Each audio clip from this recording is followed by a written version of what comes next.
Hello everyone! Today I will share a holiday side dish recipe with fresh cranberries. The recipe has been in my husband's family for decades and I decided to make a video so I can preserve it for future generations.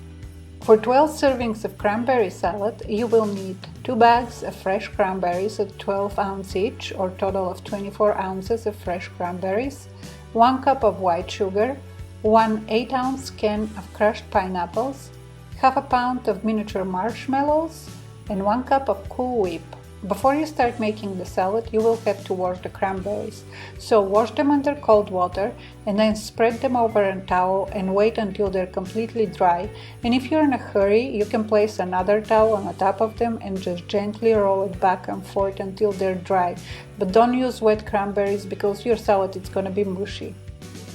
Next, you're gonna have to grind the cranberries in a food processor. You can also chop them finely with a knife, but the food processor is much faster. If you use a food processor to chop the cranberries, make sure to use the pulse option and not the regular chopping option because the pieces are gonna be too small. When you're done, place the chopped cranberries in a large bowl and add the rest of the ingredients.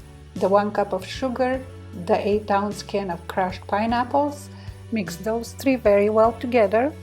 Next, add the cup of Cool Whip and mix everything very well together prior to adding the marshmallows. The Cool Whip has to be very well incorporated before adding the marshmallows, just to make your job easier.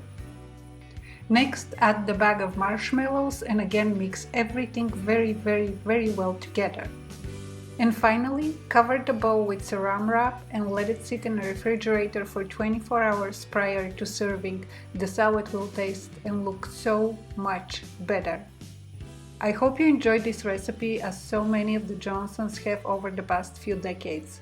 If you like this recipe, please give the video a thumbs up, and if you're new to my channel, please consider subscribing. As always, thank you so much for watching, and I hope you have a wonderful day. Goodbye.